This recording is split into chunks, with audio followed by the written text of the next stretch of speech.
어떤 종목 살펴주시겠습니까? 네, 오늘 JYP 엔터테인먼트를 한번 체크를 해보도록 하겠습니다. 네네. 사실 뭐 오늘 시장에서 또 이 해당 기업의 주가 흐름 자체가 좀 좋지 못했기 때문에 좀 많은 분들께서 또 우려 아닌 우려를 하실 것 같은데 먼저 결론부터 말씀드려 보자면은 좀 긴 관점으로 2024년 올해 한 해를 좀 바라보자. 충분히 좋을 수 있다라는 말씀을 드리고 싶습니다.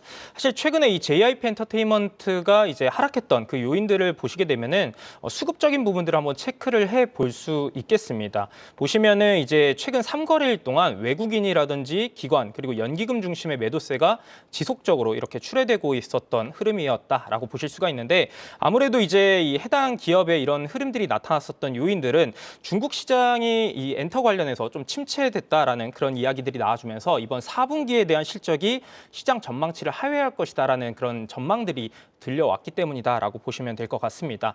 다만 이제 제가 앞서 말씀드린 것처럼 올해 한 해를 좀 더 주목해보자라고 말씀드렸던 부분들은 올해 실적을 한번 보시게 되면은 매출액 자체가 6천 거의 900억 가까운 매출이 좀 전망이 되고 있고요. 영업이익 자체도 2천억 이상, 2,100억 이상의 이제 영업이익이 전망이 되고 있습니다. 그래서 지난해보다는 각각 한 24% 그리고 영업이익은 22% 정도 증가될 것으로 전망이 되고 있는데 아무래도 이제 미국이라든지 일본 그리고 우리나라의 각각 현재 아이돌 프로젝트를 좀 활발히 진행하면서 올해 이제 세계 팀들이 좀 데뷔할 것으로 전망이 되고 있습니다. 이런 부분들을 좀 충분히 고려한다라고 하면은 단기적으로 이런 뭐 주가의 이런 하락세를 너무 일희일비하지 말고 올 한 해 긴 관점으로 접근해 보면은 충분히 좋을 수 있는 기업이다라고 말씀을 드리도록 하겠습니다. 네, 역시나 새 파트너가 이야기해준 종목 다시 한번 정리해 보도록 하겠습니다. 자, 먼저 송재호 파트너는 엔캠에 관련해서, 최수창 파트너는 에이스테크, 이태호 파트너는 JYP 엔터 관련해서 이야기해 주셨네요. 계속해서 상위권 종목 하이라이트도 확인하겠습니다. 대한민국 주식시장을 움직인 베스트 종목들을 소개하는 시간, 투데이 종목 하이라이트. 시총 2천억 이상 종목 가운데 오늘 거래 대금이 가장 높았던 종목들, 이제 10위부터 1위까지 남겨놓고 있는데요. 그럼 대한민국 주식시장을 움직인 베스트 종목들 지금 바로 공개합니다.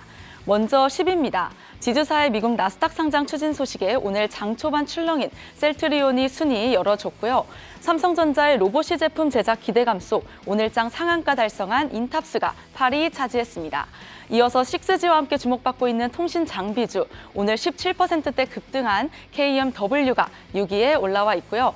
계속해서 온디바이스 AI 시장 확대에 강한 수혜주로 떠오르며 연일 뜨겁습니다. 4위는 제주 반도체입니다. 마지막 2위는 OCI 홀딩스의 지분 인수 소식과 경영권 분쟁 조짐까지 3거래일 연속 강세 보이고 있는 한미사이언스가 차지했습니다. 네, 이렇게 대한민국 주식시장을 움직인 베스트 종목들 확인해봤는데요. 그럼 이 중에서 파트너들이 선택한 종목은 무엇일지 계속해서 확인해 보시죠. 네, 송재호 파트너 어떤 종목 좀 살펴주시겠습니까? 네, 인탑스라는 종목입니다. 인탑스는 뭐 올해 3월 달에도 로봇 관련해서 이야기 나오면서 상승 한 차례 나왔던 적이 있었는데 좀 많이 쉬다가 오늘 다시 상한가 들어가는 모습이죠. 네, 뭐 작년에도 한번 이제 소개하고 나서 한 45% 정도 급등이 났었는데 네. 다시 한번 자리가 나왔어요. 저희 아까 1위부터 10위 보니까 제주 반도체 뭐 저점에서 4,800원에서 22,000원까지 올라오고 있고요.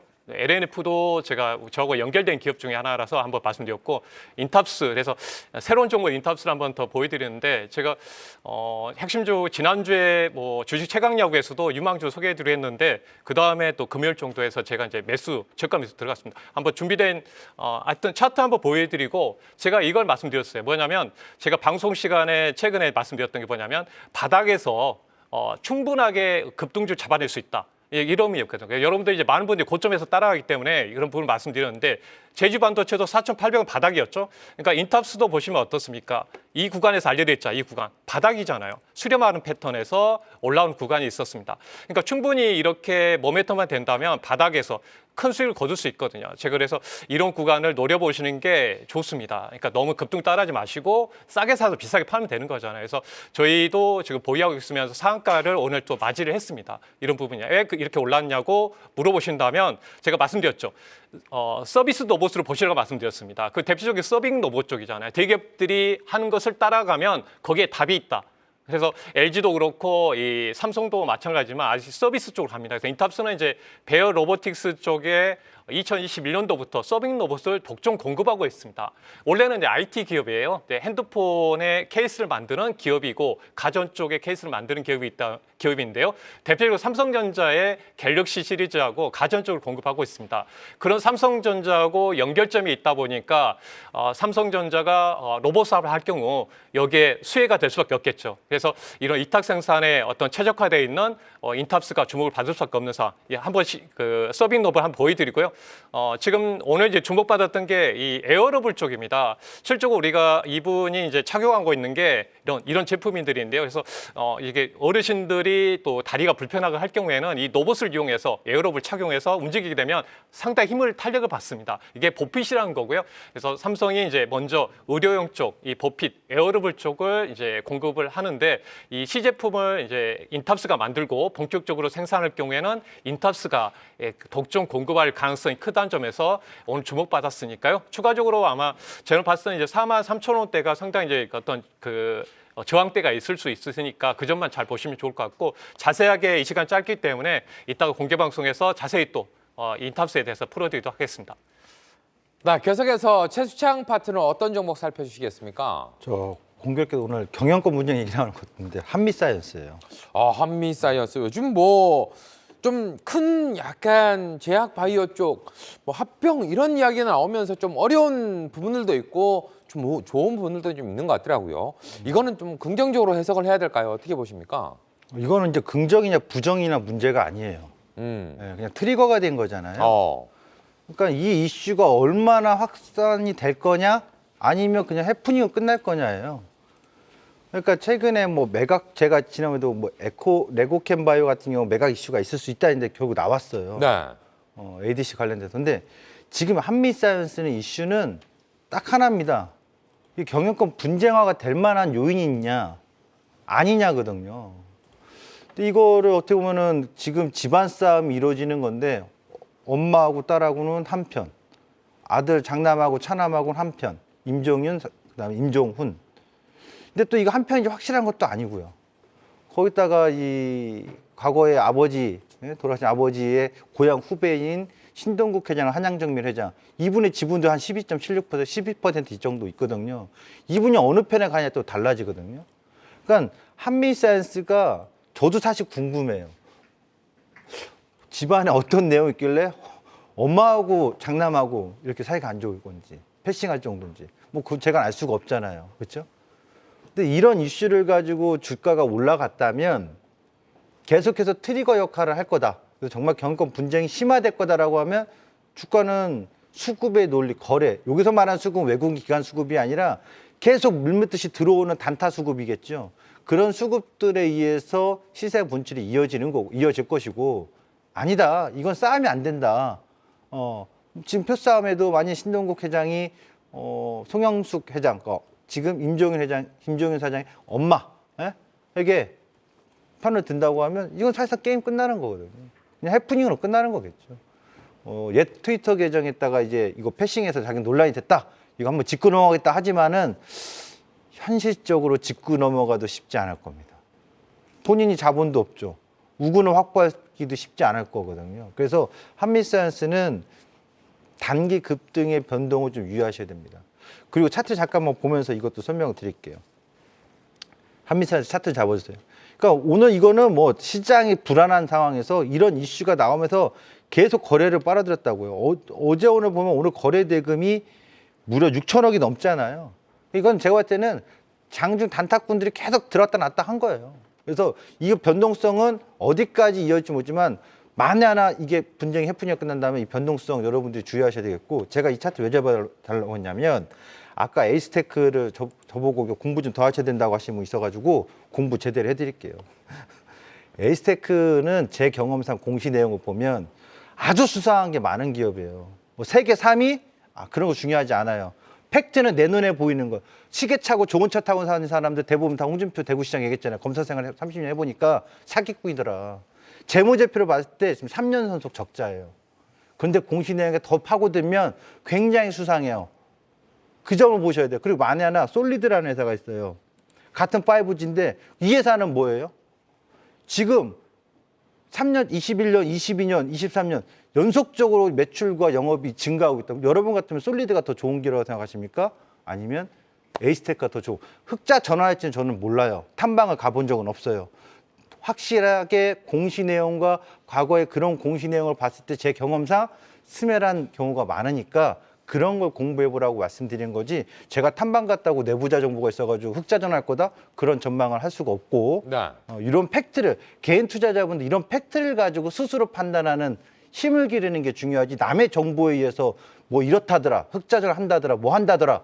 가보셨어요? 단 한 번도 가보지 않고 신라젠 투자했다가 다 손해보신 분들 얼마나 많아요.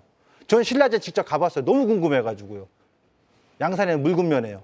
깜짝 놀랐어요. 회사 이게 본사라고요? 이런 회사가 세계적인 기업이라고요? 그때 방송에서 제가 나가면서도 스멜합니다, 수상합니다라고 했었어요. 지금 이 회사가 좋다 나쁘다 여러분도 공부 좀 더 하셔야 되지 않을까 이렇게 말씀을 드리겠습니다. 네, 알겠습니다. 자, 계속해서 우리 이태우 파트너님 어떤 종목 좀 체크해 주시겠습니까? 네, 뭐 최근에 뭐 해운이나 물류 관련해서 계속해서 이슈가 되고 있기 때문에 네. 이번에도 대성에너지 한번 체크를 해 보도록 자, 하겠습니다. 오늘은 좀 쉬어가는 분위기였던 것 같아요. 네, 맞습니다. 근데 이제 대성에너지 같은 경우는 이제 많은 분들께서 또 잘 알고 계시겠지만 천연가스 관련된 이제 도시가스를 공급하는 그런 업체입니다. 다만 이제 전 세계적으로 보았을 때 제가 한 가지 체크를 해드리고 싶은 부분들은 이 원유라든지 천연가스 같은 경우가 최근에 어떤 홍해 지역의 지정학적 리스크로 인해서 가격이 뭐 급등할 것이다, 이로 인해서 급등할 것이다라는 이야기들도 많이 나와주고는 있는데, 사실 이제 이 부분에 대한 부분들은 그렇게 영향력이 크지는 않을 것이다라고 좀 볼 수 있습니다. 왜냐하면은 이 원유라든지 천연가스의 경우에는 사우디아라비아 서쪽을 통하게 되면 은 홍해를 좀 우회하여서 뭐 이제 유럽이라든지 미국으로 향할 수가 있기 때문에 운송 문제가 사실상 이런 어떤 그 상품과 관련된 그런 제조업 관련된 그런 물동량보다는 그 문제가 그렇게 크지는 않을 것이다라고 보시면 될 것 같고요. 다만 이제 우리나라에서 이런 관련 기업들이 좀 부각이 될 수 있는 요인들은 호르무즈 해협이라고 하는 그 해협이 한 가지가 있는데, 이 부분이 이제 주요 산유국들의 해상 진출로라고 좀 보실 수가 있습니다. 근데 이 부분을 통해서 우리나라로 오는 원유 수입이 약 70% 이상이 좀 지나는 길목이기 때문에 관련해서 좀 이슈가 되고 있는 것이다라고 좀 팩트 정도를 좀 이해하시면 좋을 것 같고요. 이와 관련해서 정부에서는 지금 현재 정유사들 그리고 뭐 관계 기업이라든지 기관 이런 곳들의 국내 석유라든지 가스 수급 현황을 좀 더 점검해보라라는 그런 이제 지시사항을 좀 내린 것으로 알려져 있습니다. 그래서 관련해서 이런 대성에너지 같은 에너지 관련 기업들이 좀 단기적인 그런 시세가 연출이 되고 있는데, 오늘 시장에서는 좀 단발성으로 좀 쉬어가는 그런 흐름들이 나타나긴 했지만, 전체적인 큰 흐름상에서 좀 보았을 때 이 대성에너지 같은 경우도 지난 이제 10월경에 한 차례 고점 부근대에서의 어떤 매물대를 좀 맞는 자리이다라고 좀 보시면 좋을 것 같고요. 다만 최근에 이제 전일 발생했던 그런 거래량이 오늘 시장에서 일부 좀 매도 물량보다는 여전히 좀 더 많은 물량들이 살아있기 때문에 충분히 관련된 이야기들이 지속된다라고 하면은 이 뭐 대성에너지라든지 또 다른 어떤 에너지 관련 기업들도 충분히 한 차례 정도는 더 시세가 연출이 될 수 있지 않을까라고 생각을 해볼 수 있겠습니다. 네, 역시나 새 파트너가 살펴준 종목 다시 한번 정리해 보도록 하겠습니다. 자, 송재호 파트너는 인탑스 관련해서, 최수창 파트너는 한미사이언스를, 이태호 파트너는 대성에너지를 살펴주셨네요. 자, 이렇게 해서 상위 종목 하이라이트까지 살펴드렸습니다.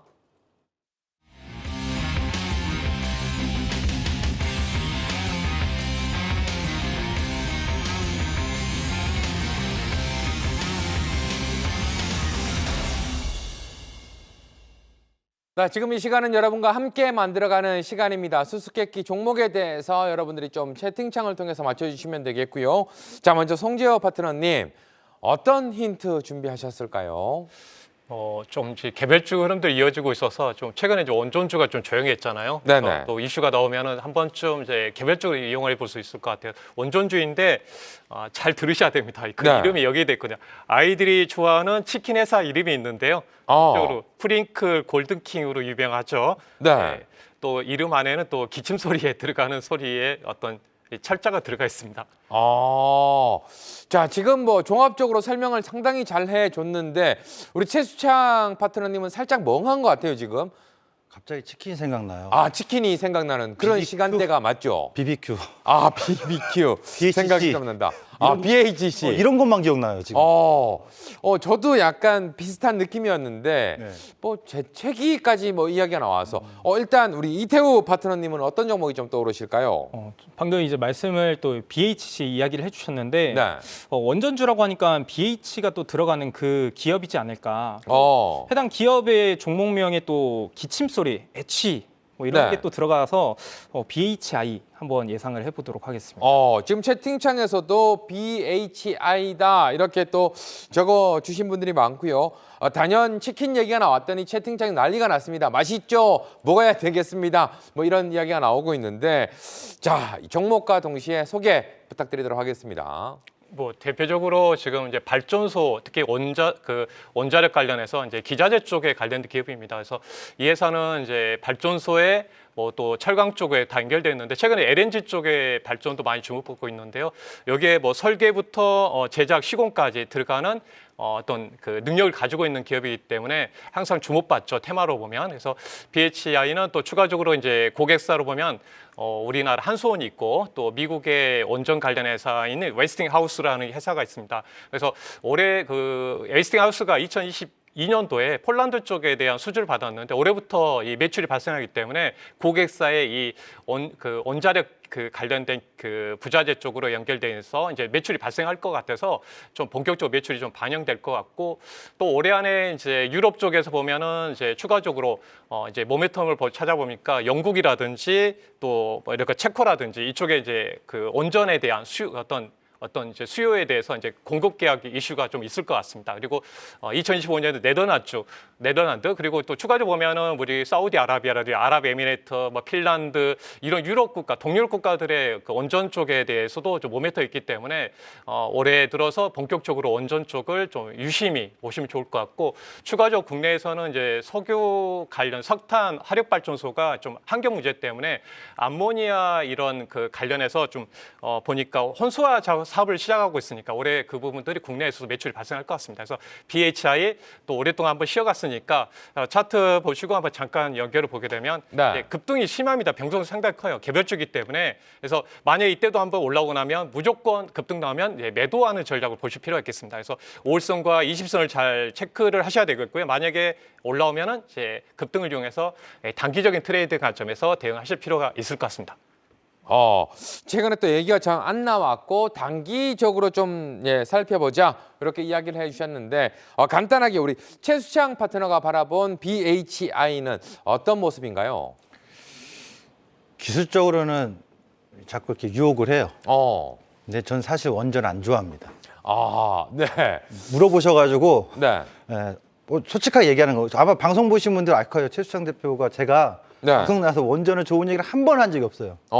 근데 그거는 제 투자 관점인 거고 네, 네. 또 지금 우리 송 대표님 했던 기술적으로나 여러 가지 종합적으로 해서 어떤 단기 상승의 어떤 포인트를 보신 거니까 저는 그 기술적 흐름으로는 아까 그 포인트 5일선 얘기했을 때 상당히 의미 있게 좀 보입니다. 유혹을 그렇군요. 하네요. 자, 이태우 파트너님은 어떻게 보고 계세요? 저도 뭐 동일하게 이제 뭐 기술적으로 좀 보았을 때 BHI가 굉장히 좀 한 차례 최근에 그 8,400원 구간대를 돌파하면은 네. 과거에 7월경에 좀 발생했었던 그런 대량의 거래량들이 여전히 좀 살아있는 매물들이 있기 때문에 한번 또 강한 시세가 단기적으로도 충분히 연출이 될 수 있지 않을까 이렇게 볼 수가 있을 것 같습니다. 네, 알겠습니다.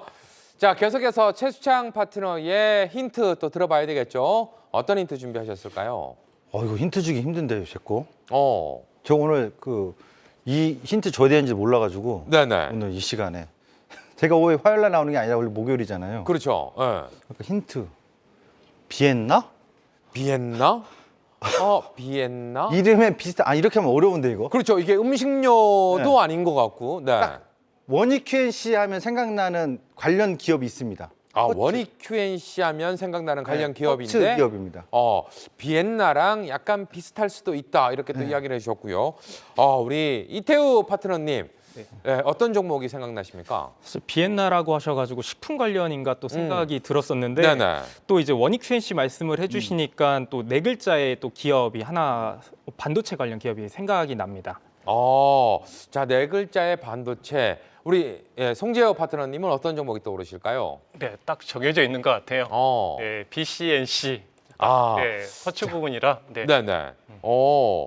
자, BCNC 채팅창에서도 BCNC가 상당히 많이 나오고 있는 모습인데요. 정답과 동시에 소개 부탁드리겠습니다. 네, 정답은 BCNC입니다. 반도체 여러분 올해 아마도 귀가 따갑게 들었을 겁니다. 올해는 반도체입니다. 도대체 근데 어떤 반도체냐? 삼성전자 사장이 무거워서 가봐야 얼마나 가겠어? 이런 분들. SK하이닉스도 이제 아이고 뭐 목표가 17만 원, 16만 원 얘기했는데 가봐야 얼마나 가겠어? 근데 제 방송 계속 보시고 시청하시는 팬분들은 20만 원 갈 거라고 보고 계시잖아요. 그런데 걔네들 말고 다른 거는 없어요? 라고 물어보면 잘 안 잡히실 거예요. 시장이 1월 달에 밀어버리고 흔드니까. 근데 산업의 기업을 공부했을 때 저는 이 쿼츠 쪽에서 유일하게 원익현씨도 상당히 좋은데 이 회사도 좀 주목해 봐야 되는. 어쨌든 국내에서요. 뭔가 새로운 걸 개발했다. 새로운 시장을 개척했다. 국산화에 성공했다. 그러면 반도체 산업 부분에선 국한에서 말씀드리면 그런 주식이 안 간 적은 거의 없습니다. 자, 오광공정 장비에 대한 펠리클 누구예요? 우리나라 최초 국산에 개발해가지고 하는 게 SNS 테크 갔잖아요. 예전에 동시세미캠도 마찬가지로 일본하고 충돌 시대처럼 뭔가 국내에서 국산화라고 했던 것이 나오면 주가 상승 모멘텀이 굉장히 강하게 형성되는데 BCNC가 국내 유일 합성 쿼츠 개발을 했습니다. 그리고 전 세계적으로 합성 쿼츠 신소재를 개발했습니다. 그래서 이 천연 쿼츠 쪽이 여전히 많아요. 비중은 절대적으로 90% 시장을 장악하고 있는데 합성 쿼츠 쪽에서의 이 BCNC가 작년에 SK하이닉스 그리고 올해 현재 인텔이나 삼성전자의 테스트 납품. 그래서 실제로 올해는 본격적으로 테스트의 최종 승인이 떨어져서 공급할 수 있는 가능성의 길이 지금 알려져 있거든요. 이게 최종 승인이 떨어졌는지 여부는 아직 알 수 없죠. 근데 SK하이닉스에는 들어가는 걸로 알고 있고요. 삼성전자나 또 인텔 등 다른 기업들에게도 최종 테스트 과정을 거치고 있기 때문에 이 합성 쿼츠의 국내 유일한 BCNC 굉장히 주목되지 않겠나. 차트 한번 잠깐만 볼게요. 네네. 자, 이 회사를 보면 상장이 되고 나서 작년에 실적이 별로 안 좋았어요. 근데도 주가가 올랐어요. 왜냐? 작년에 감산했잖아요. 메모리. 근데 이 BCNC가 올해는 반도체 업황의 회복에 따라서 주가 흐름이 더 기대가 된다 이거예요. 그리고 상장 시초가가 여기 지금 26,000원인데 자, 저 26,000원을 장악을 하면 종가상 자꾸 종가상 상회하는 구간이 나온다면 기술적으로 굉장히 의미 있을 것이다. 이렇게 좀 보여집니다. 요거 기업 내용을 더 설명하고 싶은데 도대체 이 쿼츠는 어디에 쓰고요? 왜 중요한 거예요? 깔끔하게 말씀드리면 첨단 공정화되면서 미세화 공정되면서 시각 공정이 아주 중요해집니다. 시각 공정에 들어갈 때 이 소모품이 포커스링이 들어가는데 포커스링 생산할 때 쿼츠 신소재가 들어갑니다. 여기까지입니다. 네, 알겠습니다. 자, 이태우 파트너는 BCNC 어떻게 좀 보고 계십니까? 가장 눈여겨볼 수 있는 포인트는 2023년에서 올해로 좀 넘어올 때 영업이익이 굉장히 큰 폭으로 좀 증가가 되는 것으로 좀 지금 확인이 됐는데 굉장히 그런 측면에서 올해 2024년도 실적적인 측면이나 기업에 가지고 있는 재무적인 측면은 굉장히 튼튼하기 때문에 좀 긍정적으로 좀 바라볼 수 있지 않을까라고 말씀을 드리도록 하겠습니다. 네, 송재호 파트너님은요? 네, 제가 시각공정 이야기 말씀했잖아요. 네네. 어차피 HBM이든 온디바이스든 시각공정 미세화 쪽에 상당히 중요한 이야기를 하신 것 같아요. 그래서 저도 12월 달에 온유 QNC를 제가 계속 말씀드렸고 또 11월은 이제 솔브레인 시각공정 관련된 그 소재단이잖아요. 그래서 저는 눌림목 구간이기 때문에 키포인트로 보시면 상당히 좋을 것 같습니다. 그렇군요. 자, 마지막으로 이태우 파트너님의 종목에 대한 힌트 들어보도록 하겠습니다. 네, 저의 힌트는 이제 한진해운 홀딩스를 또 힌트로 준비를 했습니다. 자, 한진해운 홀딩스 힌트 들어갔습니다. 자, 일단 우리 송재호 파트너님은 정답이 어떤 쪽의 종목이라고 생각되십니까? 그 전에 사명이 바뀌었거든요. 네, 그 기업을 바로 알아보고 있으니까 유수 홀딩스 사명이 바뀌었거든요. 그래서 네네. 네, 그래서 알고 있습니다. 네. 자, 일단 최수창 파트너님한테는 안 가도 상관없을 것 같다는 생각도 약간은 듭니다. 네. 정답과 동시에 소개 부탁드리겠습니다. 네, 뭐 정답은 맞습니다. 유수홀딩스가 정답이고요. 사실 2009년에 한진해운홀딩스였다가 2014년도에 이 한진해운이 계열 분리를 하면서 유수홀딩스로 사명을 변경한 지주사라고 보시면 될 것 같습니다. 관련해서 최근에 앞서 설명드렸다시피 뭐 해운이라든지 물류 관련해서 좀 대란 이슈가 지속이 되고 있고 현재 그에 따른 수혜가 받을 수 있는 업종 에 속해 있는 기업이다라고 보시면 될 것 같습니다. 그뿐만이 아니라 뭐 지금 현재 뭐 시간의 단일가 거래에서도 관련 기업들이 굉장히 상승 흐름들이 나타나고 있는데 뭐 해당 기업의 경우에는 뭐 그렇게 급등이 내일 장 초반에 뭐 갭상승이 예상이 되고 있지는 않은 그런 저평가 국면에 있는 그런 기업이라고 보시면 될 것 같습니다. 관련해서 이제 이 기업을 주목해 볼 수 있는 포인트가 두 가지가 있는데 종속회사 두 곳을 좀 주목을 해볼 필요가 있습니다. 먼저 첫 번째로는 유수 로지스틱스라고 하는 3자 물류 업체 주목을 해볼 필요가 있고요. 그리고 이제 두 번째로는 이제 해운 IT 솔루션 부문의 글로벌 1위 업체인 사이버 로지텍 이 두 기업을 좀 주목을 해보자. 왜냐하면은 이제 앞서 말씀드린 것과 동일하게 이 지정학적 리스크가 지속이 되고 있기 때문에 뭐 상하이 컨테이너 운임 지수가 최근 1개월 사이에 약 2배 가량 급등을 했습니다. 그에 따라서 이 유수 로지스틱스의 어떤 실적적인 측면이 좀 지난해보다 기대가 되면서 종합 물류 부문에 대한 외형 성장이 올해 기대가 되고 있고요. 두 번째로는 이제 사이버 로지텍 같은 경우에 사실 2019년도에 코스피의 IPO를 좀 준비를 했었지만 시황 하락으로 인해서 좀 연기를 한 그런 상황입니다. 관련해서 이 기업의 어떤 메리트라고 할 수 있는 부분들은 지난해 기준으로 3분기 기준으로 현금성 자산만 약 1,600억 정도를 좀 보유를 하고 있고요. 기업 가치는 1조 원대로 지금 추산이 되고 있기 때문에 관련해서 해당 유소홀딩스가 지분율을 40%를 가지고 있기 때문에 지분 가치가 4천억 가량은 된다. 그래서 현재 지금 뭐 유수홀딩스의 시가총액의 경우에는 상당히 뭐 그 1,500억 정도 수준의 1,600억 수준의 평가를 받고 있기 때문에 굉장히 저평가 국면에 위치해 있다라고 보시면 될 것 같습니다. 그래서 관련해서 이런 어떤 시장의 흐름에 맞는 수혜 거기에 더불어서 저평가 국면에 위치해 있기 때문에 가격적인 부담도 없는 그런 기업이라고 체크를 해보시면 될 것 같습니다.